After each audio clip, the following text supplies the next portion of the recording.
Bueno, vamos a comenzar. Buenas noches, gracias por acompañarnos. Continuamos con este ciclo denominado Escritores Mexicanos de ayer y hoy, que tiene la estructura de que invitamos a investigadores locales y nacionales para hablar sobre escritores fundamentales en el siglo, principalmente en el siglo XX, escritores mexicanos. Y en la otra parte invitamos a escritores contemporáneos para que vengan a hablar de su propia obra, de lo que gusten, sobre sus obsesiones, su formación, que nos puedan leer, si gustan, algún fragmento de su obra. Y en esa estructura, cuando el investigador habla sobre el escritor, lo presentamos con un título y su grado académico. Cuando el escritor viene, presentamos directamente el nombre del escritor. En esta ocasión nos acompaña Jorge Volpi. Él cursó estudios de Derecho y Letras en la Universidad Nacional Autónoma de México y Filología Hispánica en la Universidad de Salamanca. Formó parte de la llamada generación de escritores mexicanos de la década del 60, que considera las fronteras internacionales mucho más abarcadoras que el nacionalismo. Algunas de sus novelas son A pesar del oscuro silencio, La paz de los sepulcros, Sanar tu piel amarga, En busca de Crimson, que recibió el premio Biblioteca Breve del 99, El fin de la locura, entre otros. También es autor de los ensayos El magisterio de Jorge Cuesta, Premio Plural de Ensayo del 90, La imaginación y el poder, una historia intelectual del 68, La guerra y las palabras, una historia intelectual del 94, Mentiras contagiosas, que recibió el premio Mazatlán al mejor libro del 2008, miembro del Sistema Nacional de Creadores de México, condecorado como Caballero de la Orden de Artes y Letras de Francia y con la Orden de Isabel la Católica de España. Sus libros han sido traducidos a 25 idiomas. Actualmente es director del Festival Internacional Cervantino. Un cordial aplauso, por favor.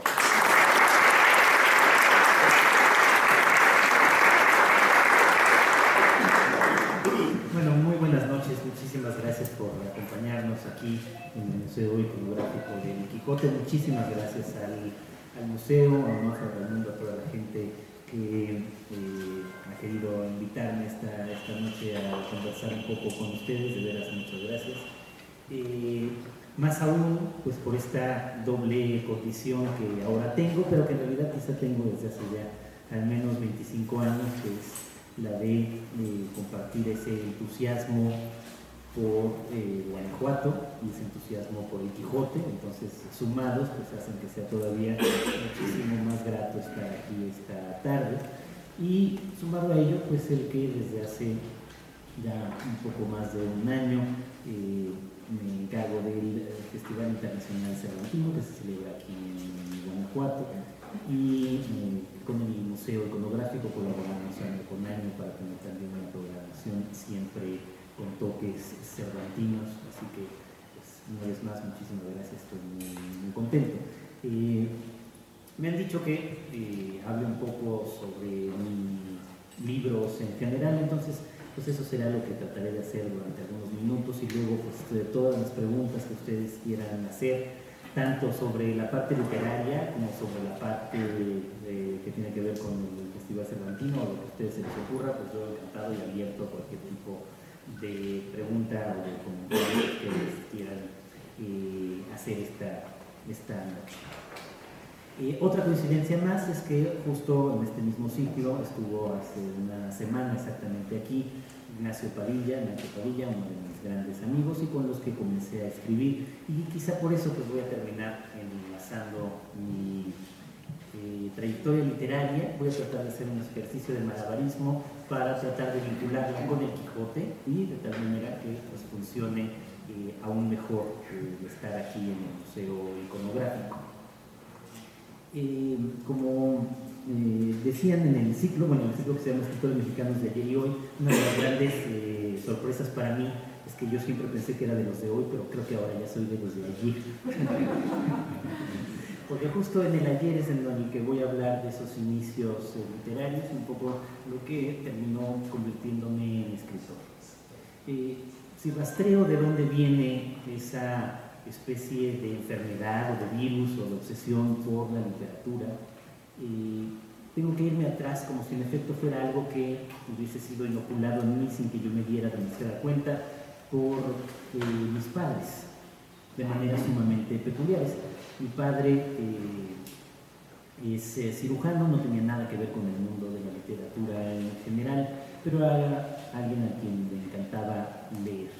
Y en mi casa siempre hubo libros, siempre estos libros eran parte de nuestra vida cotidiana, y mi padre era un gran lector que todas las horas de la comida, que yo recuerdo de mi infancia, desde que estaba muy pequeño hasta tal vez entrar en la secundaria, mi padre era, y ahora que está bastante enfermo, siempre fue muy obsesivo, entonces se comía a las 2 en punto de la tarde, y a las 2 en punto siempre empezaba a comer la sopa y a contarnos alguna novela de las que él había leído, sobre todo novelas del siglo XIX, francés e italiano, que era lo que a él le gustaba. Él es hijo de italiano, es el nieto de italiano, y esa parte de la vida cultural estaba muy presente en su caso.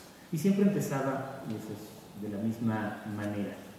Decía, hagamos un jirón en el telón que cubre la noche de la historia para contarles lo siguiente, hijos míos. Y siempre era la misma fórmula que oíamos mi hermano y yo, siempre nos contaba exactamente eso. Y a partir de ahí nos contaba, resumido o adaptado para niños, sus versiones de sus libros favoritos, sobre todo de los libros de Julio Verne, de Alejandro Dumas y de Víctor Hugo, que eran realmente sus grandes pasiones. Sin embargo, pese a que nos encantaba que nos contara estas historias, entre las que celebraban, por cierto, también historias de ópera, porque mientras comíamos y mientras él contaba la historia, siempre también ponía en esa época una pequeña grabadora con música. La música siempre era música clásica, luego particularmente ópera italiana, fragmentos de ópera italiana y Agustín Lara. Pero lo curioso de la historia es que aunque había todo este entusiasmo, mi padre durante esos primeros años nunca nos convenció de leer los libros que nos contaba. Además, aborrecíamos la ópera y a Agustín Lara. Al día de hoy debo decir que la ópera es una de mis grandes pasiones y por eso poder programarla en el Cervantino fue uno de los grandes honores y placeres que tengo en la vida, y además me sé de memoria casi todas las canciones de Agustín Lara. En cualquier caso, pese a este entusiasmo, no conseguía que leyéramos nosotros por gusto. Y en realidad yo soy un lector por gusto bastante tardío comparado con otros amigos, comparado incluso con Nacho o con Eloy Urroz, mis grandes amigos de este grupo del crack. Fue más bien hacia los 12 años cuando realmente empecé a leer por gusto. Y de esto no tuvo demasiada culpa la literatura, la alta literatura o la literatura de aventuras que le gustaba a mi papá que nos contaba, sino más bien tuvo la culpa mi mamá y la televisión. Mi madre, que también le gusta leer, pero sobre todo lo que más le gusta son las películas y las series de televisión de misterio. Entonces, en esos años que yo era muy niño, yo me quedaba despierto con ella por la noche, mi hermano se dormía, que era 3 años más joven, más chico que yo, mi papá se iba a dormir también y yo me quedaba con ella viendo la televisión hasta altas horas de la noche para ver programas de misterio. Sobre todo uno se llamaba Misterio en su casa, que pasaba en el canal 13, o para ver La Dimensión Desconocida, o para ver una serie mexicana de misterio que pasaba en esa época en Televisa, que se llamaba Esta Noche a las 11. Y estos programas, la verdad, me encantaban. En cierto momento, a los 12 años, le pregunté a mi papá qué podía leer que se pareciera, no a los libros que él me recomendaba, sino a los programas de televisión que le gustaban a mi mamá y a mí me encantaban. Y gracias a ello fue que leí por primera vez un libro por gusto, los cuentos de Edgar Allan Poe, que efectivamente se parecían bastante a los programas de televisión que veía. Y aquí hay otra, pues esa coincidencia de siempre pensar que la televisión o ahora las redes sociales, internet y las nuevas tecnologías no son algo que esté peleado con la lectura, sino que bien utilizado lo lleva a uno a la lectura. Fue mi caso. Entonces el primer libro de literatura que leí por gusto fue por esto. En segunda instancia, el segundo impulso para leer fue que yo veía en televisión, igual más o menos a los 12 años, un programa de televisión maravilloso, Cosmos, de Carl Sagan, un programa de divulgación científica que probablemente ustedes han visto. Ahora, justamente, 30 años después o algo así, hay una segunda versión de Cosmos que está pasando en la televisión por cable, que ustedes pueden comprar en DVD, con un astrofísico nuevo, distinto, que conoció a Carl Sagan y que actualmente estoy viendo ahora otra vez con mucho placer. Bueno, ese lo veía de niño y tras terminar de ver la serie que pasaba todos los domingos, yo le pedí a mi papá que llegáramos temprano para poder ver este programa de televisión sobre ciencia, luego le pedí que me comprara el libro de la serie de televisión, el libro de Cosmos, y luego a partir de ahí intenté leer todos los libros que encontré de Carl Sagan en estos años de ya principios de la secundaria. Entonces mi forma de lectura por placer tenía que ver con ese misterio de Edgar Allan Poe, tenía que ver con leer divulgación científica. Y esos van a ser los constantes que van a estar muy presentes en todo lo que he escrito después. Sin embargo, en esa época pues era un niño, ustedes se podrán imaginar, bastante raro. Todavía no estaban de moda los nerds que aparecen en series de televisión como Big Bang Theory, ¿no? Pero digamos, supongo que yo y mis compañeros lo éramos en muy buena medida. Yo estaba en una escuela en la que lo único que importaba era jugar fútbol y yo jugaba pésimo, entonces no podía sentirme a gusto en la escuela. Leía muchísimo y además, digo, esto hay que sumar, que tuve asma infantil, eso me tenía mucho tiempo en cama, entonces realmente me dediqué a leer pues, a partir de ese momento ya con enorme avidez. Y lo que empecé a leer fue, sobre todo después de esto, historia, que se convirtió en mi siguiente gran pasión. A los 13 años decidí firmemente que yo lo que quería ser de mayor era medievalista. Por supuesto, esas decisiones que uno solo puede tomar a los 13 años, porque no solamente el que no había habido Edad Media en México era ya un impedimento fuerte, sino pues que era absolutamente excéntrico, que un niño de 13 años que le preguntan qué quiere ser de grande y lo que quiere ser medievalista. Pero bueno, yo eso era lo que quería hacer, y desde los 13 hasta los 15 me dediqué a leer todo lo que encontré sobre la Edad Media.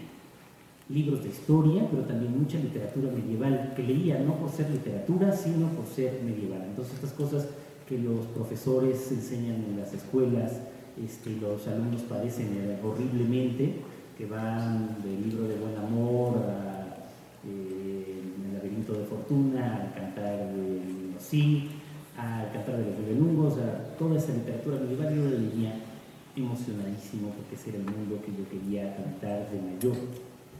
Y más o menos a los 14 años decidí igualmente que iba a escribir una enciclopedia de la Edad Media, que a eso le iba a dedicar los siguientes años de mi vida. Entonces planeé minuciosamente la enciclopedia, en un cuaderno iban a ser 18 volúmenes, puse más o menos el índice de cada volumen y luego escribí el prólogo. Y por supuesto yo no me daba cuenta de que lo que estaba escribiendo en realidad era mi primer texto de ficción, porque evidentemente nunca jamás iba a escribir esa enciclopedia de la Edad Media, pero ahí estaba ya mi primer texto de ficción que yo no me daba cuenta de que lo era. En cualquier caso, fue esa etapa muy importante y la historia es ese tercer pilar que está muy presente en los libros que escribo. Quizá porque yo quería ser medievalista o en alguna medida yo quería ser escritor, pues he terminado por escribir muchas novelas que tienen que ver con la historia tanto con la historia mexicana y muy particularmente con esa historia del mundo que parecería tan lejana, pero que pues yo ya a los 13 quería ser medievalista, pues en el fondo pues no estaba para escribir novelas sobre la Alemania nazi. Y finalmente el punto culminante para ya de mi decisión de convertirme en escritor viene cuando ya estoy en la preparatoria. A lo largo de todos estos años yo estudié en escuelas de hermanos maristas, que era la misma escuela en la que había estudiado mi padre, y el CUM, que era la preparatoria de esta escuela marista, por alguna extrañísima razón, que hasta el día de hoy ninguno de los que pasamos por ahí somos capaces de explicar, muchos escritores mexicanos estudiaron ahí. Y entonces había un cierto, más que un ambiente literario, una leyenda literaria en el CUM desde que yo estudié ahí. Allí estudiaron, para que ustedes se den una idea, Carlos Fuentes, José Emilio Pacheco, un autor local, Jorge Ibargüengoitia, Salvador Elizondo, Juan García Ponce, entre las generaciones siguientes, Hernán Lara Zavala, Gonzalo Celorio, entre las siguientes, Fernando Fernández, Guillermo Osorno, en mi propia generación, Ignacio Padilla, Eloy Ross, yo mismo, en generaciones más jóvenes también este magnífico escritor de novelas policíacas y de cómics que firma como PEF. Todos nosotros que estudiamos en esa escuela sin que haya ninguna razón, porque uno lo piensa, pues en realidad no había nada particularmente literario en esa escuela que nos llevara a hacer.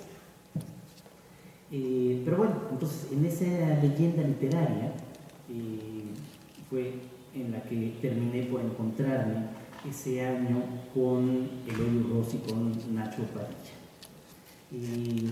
A Eloy fue el primero al que conocí, era un niño muy excéntrico, también muy extraño en el ambiente de la escuela, pero muy distinto de mí. Yo en esa época al menos era muy introvertido, y en cambio Eloy era la extroversión absoluta.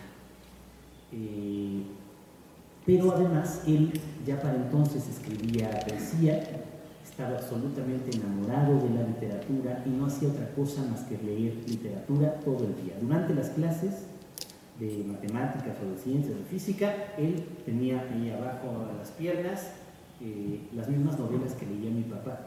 Tenía esas grandes novelas del siglo XIX y él las leía en clase. Por supuesto reprobaba todas las materias excepto literatura.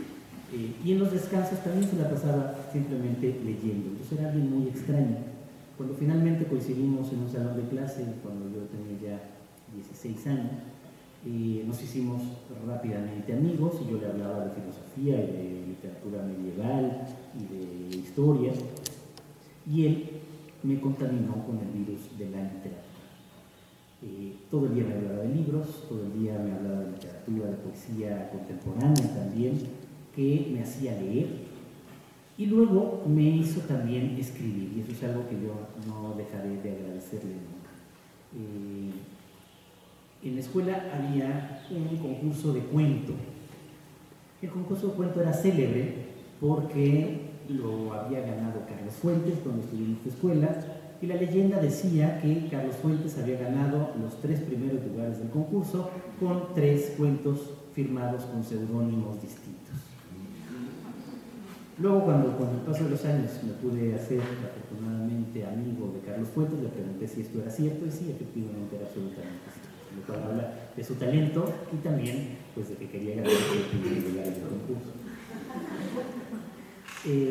Y efectivamente, entonces escribí mi primer cuento.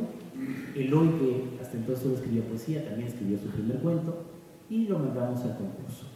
El cuento de Eloy se llamaba Julito y su muerte, y era como sobre Jesucristo. El mío se llamaba La Virgen y la Serpiente. Por suerte ya los dos están perdidos y no se pueden encontrar. Los mandamos al concurso, vieron los resultados. Eloy quedó en 5º lugar, yo quedé en 3º, y un chico de mi misma edad, pero del año escolar anterior, Ignacio Padilla, ganó el 1er lugar. Entonces Eloy, furioso, fue a buscarlo y a decirle que por qué, qué le pasaba, que por qué había ganado el 1er lugar, que su cuento era el menos bueno. Y a partir de ahí, en realidad, los 3 nos conocimos y los 3 terminamos haciéndonos muy amigos. Y descubrimos los 3 juntos que la literatura, además de ese placer solitario que sabemos que es, también puede ser una especie de placer compartido. Y eso es lo que hemos creído la mayor parte del tiempo a lo largo de estos años, y por eso más adelante creamos el grupo del Crack y más adelante hicimos muchos proyectos literarios colectivos, porque realmente esa pasión la encontramos desde la sede, desde la preparatoria en la que nos conocimos. A partir de ahí, al año siguiente, a Lolo corrimos de la escuela, porque efectivamente reprobó todas las materias de literatura, pero antes de que lo echaran de la escuela, hicimos una apuesta de que el primero que escribiera una novela tenía que buscar al otro en el lugar en el que se encontrara para que lo invitara a una comida. Y así fue como escribí mi primera novela, con esa especie de ambición de ganarle a Nacho y a Eloy el escribirla primero. Y efectivamente fui el primero en escribirla. Lo busqué, me pagaron la comida, se abrieron muchísimo, que yo hubiera tenido una novela y ellos no. Y esa novela la mandé a todas las editoriales posibles y todas la rechazaron y nunca se publicó. O sea, en realidad escribí una primera novela que no se publicó nunca.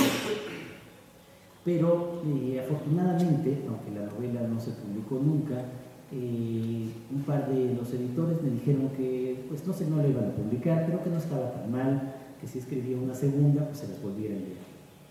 Y ya para ese momento yo había cometido el error histórico de estudiar Derecho.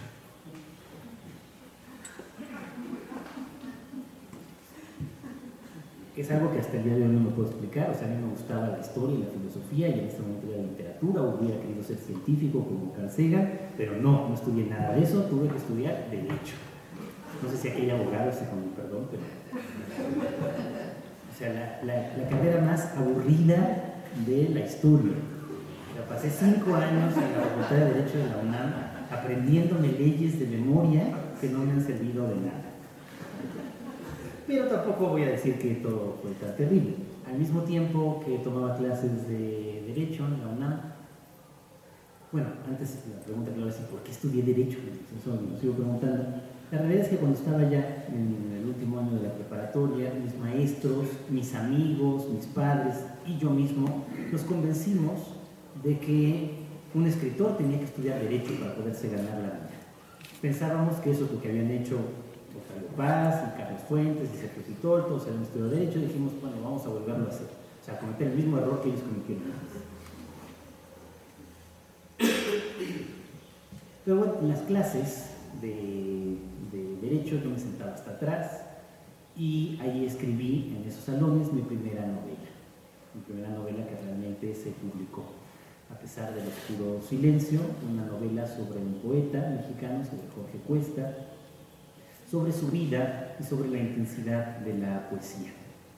Ahí es donde pues empieza de alguna forma, digamos, esta serie de libros que he empezado a escribir y que llegan hasta el más reciente.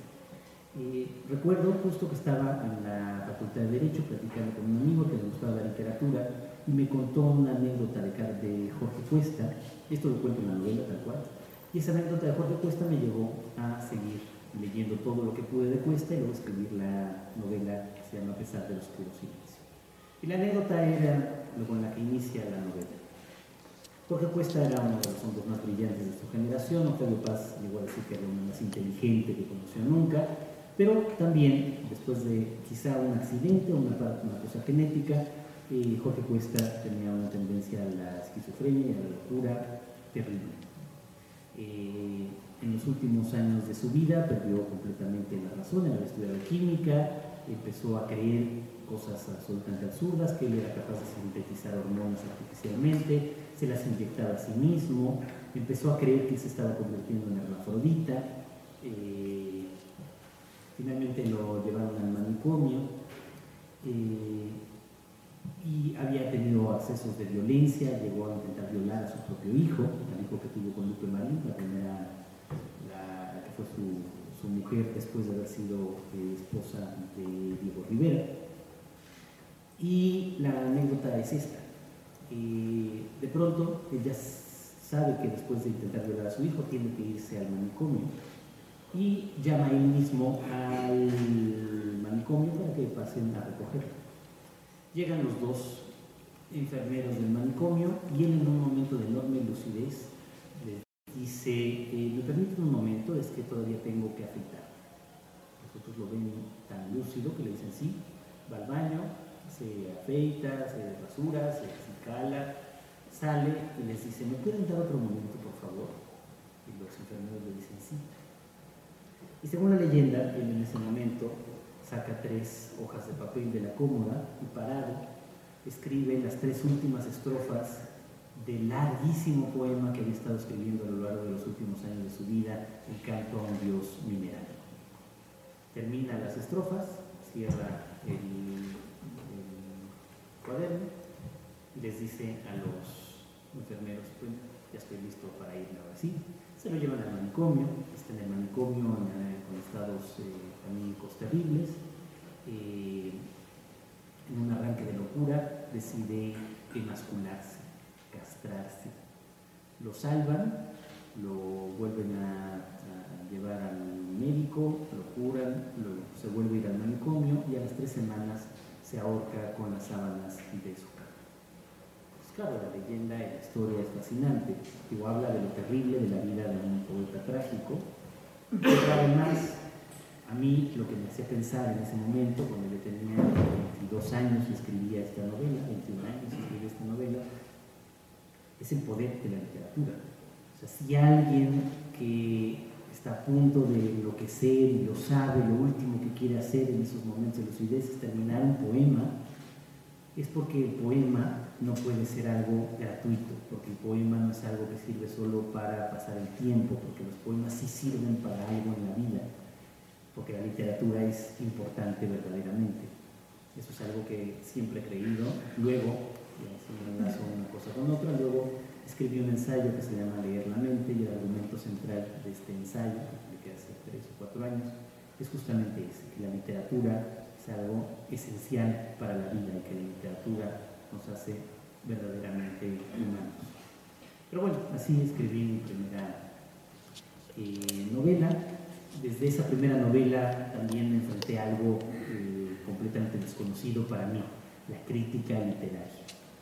En esa época todavía había muchos suplementos literarios, muchas revistas, y la verdad es que para hacer una primera novela recibió mucha atención, y complacido con eso, pese a que la mitad de la atención eran críticas brutales, algunas terribles, a las que me he ido acostumbrando con los años, porque es parte también de esta historia. Pero bueno, una de ellas la sigo recordando hasta el día de hoy. Vuelta, que para mí, teniendo 22, 23 años cuando se publica la novela, era pues en donde en la revista de Octavio Paz, o sea, era el culmino, lo máximo que podía aspirar a un escritor. Ahí Christopher Domínguez, que luego terminó con los años convirtiéndose en mi amigo, escribió: leer a Jorge Volpi es como escuchar unas uñas rasgando un pizarrón. Bueno, ya cuando escribe alguien uno sobre eso y uno tiene 23 años, pues queda bastante curado de espanto para lo que puedan escribir en los años sucesivos. Pero bueno, en cualquier caso, ese fue mi primer libro. A partir de ahí luego surgieron algunos proyectos colectivos. Con Nacho y con Eloy, al que se sumó después Alejandro Estíbil, decidimos escribir una novela a 4 manos. Digo, no se puede decir a 8, porque lo escribimos por las 2, ¿no? A 4, una de cada quien. Los sábados por la mañana, a lo largo de 2 años, nos dedicamos los 4 a escribir una novela satírica que intentaba burlarse un poco de nosotros mismos. Cuando nos encontramos pensando qué íbamos a escribir para ese momento, y ahora les voy a contar algo muy interesante que tiene que ver con Guanajuato, descubrimos que los 4 estábamos escribiendo cuentos rurales, a la manera de Rulfo, a que admirábamos profundamente. Y escribíamos cuentos rurales, pero los 4 éramos absolutamente citadinos. Los 4 nacimos en la Ciudad de México, crecimos en la Ciudad de México y nunca habíamos visto una vaca en vivo. Pero escribíamos cuentos rurales. Entonces, cuando nos dimos cuenta de esto, decidimos que no podía ser, que teníamos que burlarnos de un grupo de escritores mexicanos de nuestra edad que escribían cuentos rurales siendo de la Ciudad de México. Y escribimos esta historia que ocurre en Guanajuato. ¿Por qué ocurre en Guanajuato? porque en esos mismos años yo tuve mi primer trabajo. Y mi primer trabajo fue en el Festival Cervantino. Mi primer trabajo fue como anfitrión, ahora les llamamos anfitriones, en esa época se llamaban decanes, del Festival Cervantino, en el que trabajé durante 5 años, año con año. Ese fue uno de los primeros años, entonces yo empecé a viajar a Guanajuato cada año, me quedaba acá, iba acompañando grupos de un lado a otro, pues algunos que a lo mejor ustedes han trabajado en el festival saben lo que es esto, y me pareció fascinante como trabajo, y realmente por eso para mí es tan emocionante 25 años después convertirme en director del Festival Cervantino, porque es lo que yo quería hacer en realidad desde que trabajé por primera vez en el festival y me enamoré absolutamente del festival y de Guanajuato. Entonces esta primera novela, escrita entre todos, esta novela que escribimos los 4, cada quien le tocó hacer algo y a mí me tocó hacer la historia central, que es la historia de un joven de la Ciudad de México que se viene a vivir a Guanajuato porque cree que aquí va a encontrar mejor el mundo rural. Y por supuesto es una sátira y en Guanajuato no encuentra nada rural, luego se intenta ir por el estado de Guanajuato a ver si algo lo inspira, pero no pasa nada más que eso. Y esa fue pues esa especie de transformación que para nosotros fue muy importante, el de burlarnos de nosotros como escritores rurales, y también fue la manera como aprendimos a escribir. Nos veíamos sábado tras sábado constantemente y realmente pasábamos horas a veces discutiendo un adjetivo o un adverbio entre los 4. Más que ir a talleres literarios que ninguno de nosotros frecuentamos, en realidad nuestro verdadero taller literario fue entre nosotros así. Al final este libro sí terminó publicándose de una manera bastante extraña, por si alguien quiere rastrear la parte de la literatura del crack que ocurre en Guanajuato. Muchos años después, este libro lo terminamos de escribir en el año 87, 88. Muchos años después, en el 99, yo gané el premio Biblioteca Breve en España por En busca de Pinso. Eso hizo que nos reuniéramos en México otra vez todos los amigos del crack para celebrarlo y estábamos todos sentados en un restaurante y de pronto llega el hombre, que como ya les dije es el más vehemente de nosotros, y nos dice: no saben lo que traigo aquí. No, ¿qué traes? El manuscrito original de ese libro a 4 manos que escribimos en ese momento hace 15 años atrás, y no lo podíamos creer. Entonces vimos ahí todos el manuscrito y estábamos muy emocionados, y él le dijo: bueno, yo me comprometo a llevármelo, a sacarle copias y a mandárselo a cada uno de ustedes para que lo sigan teniendo. Y ya le dijimos que sí, pero en lugar de hacer eso, nunca nos lo mandó. Sí sacó las copias y las mandó al Premio Nacional de Cuento San Luis Potosí. Unos meses después me llaman a mí por teléfono para decirme que había ganado el Premio Nacional de Cuento, y yo digo: pues yo ya no escribo cuentos. Y era Eloy que había mandado este libro con un seudónimo de una sola persona, en realidad para un libro que habíamos escrito 4, y ese libro terminó publicándose en una recopilación de textos que se llama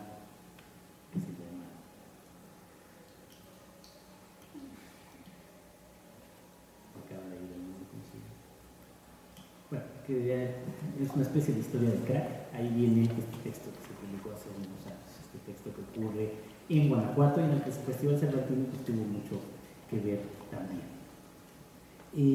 A partir de ahí ya lo que sigue, para ya no seguir contándoles mi vida como si hiciera stand-up comedy, decidimos, después de esta aventura que nos gustó tanto, crear un grupo literario. Entonces, en lugar de decirles la parte que les decimos siempre a la gente de la prensa, simplemente salíamos de un cóctel de Año Nuevo, nos fuimos a casa de Eloy todos, bastante borrachos, y ahí dijimos: ¿por qué no le ponemos un nombre a nuestro grupo literario? Entonces, sí, pongamos un nombre. Se nos surgieron varias propuestas, bastante desafortunadas todas, y ganó la más desafortunada de todas, que propuso Pedro Ángel Paloques: ¿por qué no le ponemos crack? Crack porque suena como el boom literario, y significa, pues más o menos, si el boom era explosión, crack significa resquebrajadura, y así hacemos un grupo literario.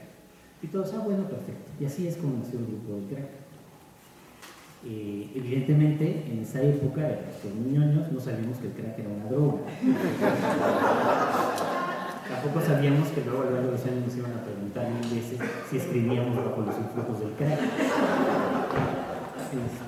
Pero pues no era precisamente ese estilo. Entonces, bueno, pues terminamos simplemente poniéndole crack al grupo, y luego, un par de años después, en el 96, decidimos lanzar un manifiesto del crack. O sea, como todos habíamos estudiado algo de literatura, la mayor parte de mis amigos eran profesores de literatura, vamos a ponerle manifiesto del crack, y ahí vamos a lanzar nuestro grupo literario, vamos a publicar nuestras novelas diciendo que son novelas del crack. Hicimos lo que a nosotros nos pareció un gran evento literario en la Ciudad de México. Fue mucha gente, en efecto, pero a los 3 días, si la crítica literaria había sido dura con nosotros, ahora fue demoledora. O sea, realmente nos atacaron de todos los flancos que no podíamos imaginar, ¿no? Como si hubiera sido realmente una estrategia absolutamente equivocada. Pero bueno, independientemente de ello, decidimos justamente no hacer demasiado caso, y cada quien se fue a estudiar el doctorado en literatura a distintos lugares del mundo. Ignacio Padilla y yo nos fuimos a estudiar a Salamanca, España, no aquí a Salamanca, de donde acabo de estar hace unos minutos.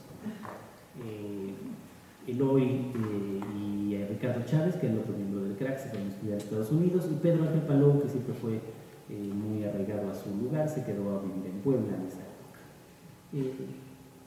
Y nos fuimos a España, Nacho y yo. Nacho con la idea de escribir una tesis monumental sobre el diablo en Cervantes, y yo con la idea de escribir una novela sobre el mundo de la ciencia que tanto me fascinaba. Y así pasamos 3 años en Salamanca juntos, unos años inolvidables, él escribiendo su tesis sobre el Quijote, yo escribiendo, en ese momento yo todavía no escribía la tesis, escribiendo lo que se convertiría en Busca de Klingsor. Y con los años que recuerdo, realmente con los años que recuerdo con más cariño de esa época. Y también, evidentemente, nos veíamos todos los días para comer. Un día cocinaba yo, otro día cocinaba la esposa de Nacho, Nacho lavaba los platos. Y ahí, mientras lavaba los platos, Nacho me contaminó absolutamente también con lo que luego llamaríamos el virus Quijote. O sea, realmente, yo volví a leer el Quijote por Nacho en esa época. Nacho lo leyó 15 veces, hablábamos de eso todo el tiempo, y se convirtió en algo esencial también en nuestras vidas.